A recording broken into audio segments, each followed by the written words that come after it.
They say childhood is supposed to be free, messy, and filled with wonder. But what happens when that freedom is traded for a glowing screen before the age of 13? Tonight, I want to talk about something that affects millions of families around the world: kids and smartphones. Not just the devices, but the truth about what they do to young minds and young hearts. I have seen it. You have seen it. A child sitting in a restaurant with a face lit up by a phone, not by laughter. A family gathered around the table, but each person's attention sold to a timeline.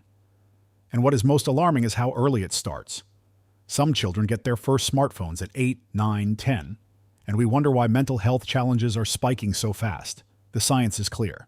The younger the child, the more vulnerable their brain is to dopamine loops. Every notification, every like, every short clip is engineered to keep them hooked. This is not about curiosity or learning. This is about addiction dressed as entertainment. And here is the painful truth. Kids who own smartphones before 13 are far more likely to struggle with anxiety, depression, sleep problems, and body image issues. Childhood is being rewired, one scroll at a time. But I am not here to spread fear. I am here to remind you of the choices we still control. Because screens are not evil by nature. It is the way we use them that matters. A phone can connect, or it can isolate. It can teach, or it can numb. It can help a child grow, or it can quietly break them down. The power is not in the device. The power is in the hands that set the boundaries. Let me give you a real image. Imagine a child holding a smartphone at midnight. The room is dark, but the glow is alive. Their body wants sleep, but the brain is chasing a little more. Another video, another story, another meme. And tomorrow, that same child walks into school half awake, half present, half alive. Multiply that night by years, and you do not just lose sleep. You lose confidence. You lose resilience. You lose the joy of being a child. So what can we do? First, parents and mentors. Delay the device. Childhood is short. Protect it. Do not hand over a portal to the entire internet at the age when kids should still be climbing trees and building forts. If you must give a phone, make it a tool, not a toy. Strip down the apps. No social media before high school. That is not punishment. That is protection. Second, set rituals. Phones outside the bedroom at night. Family meals without screens. Quiet hours where conversation is the only soundtrack. Kids learn not from what we tell them, but from what we model.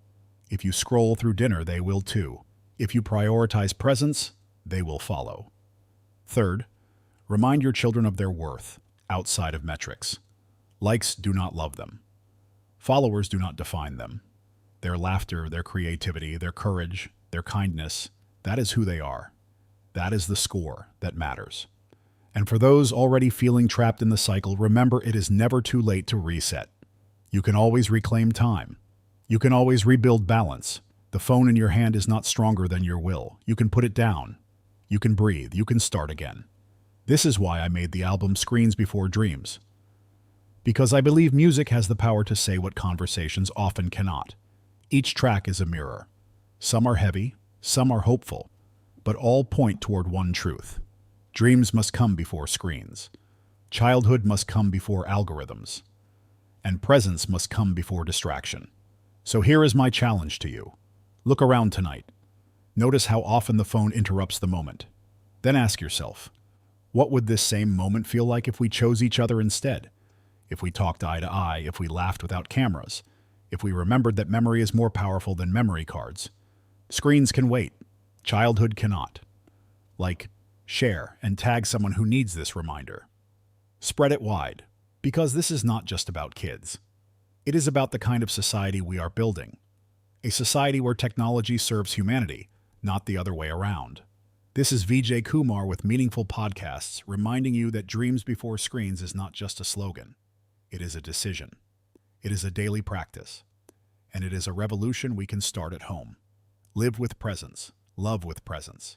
Build your life outside the glow.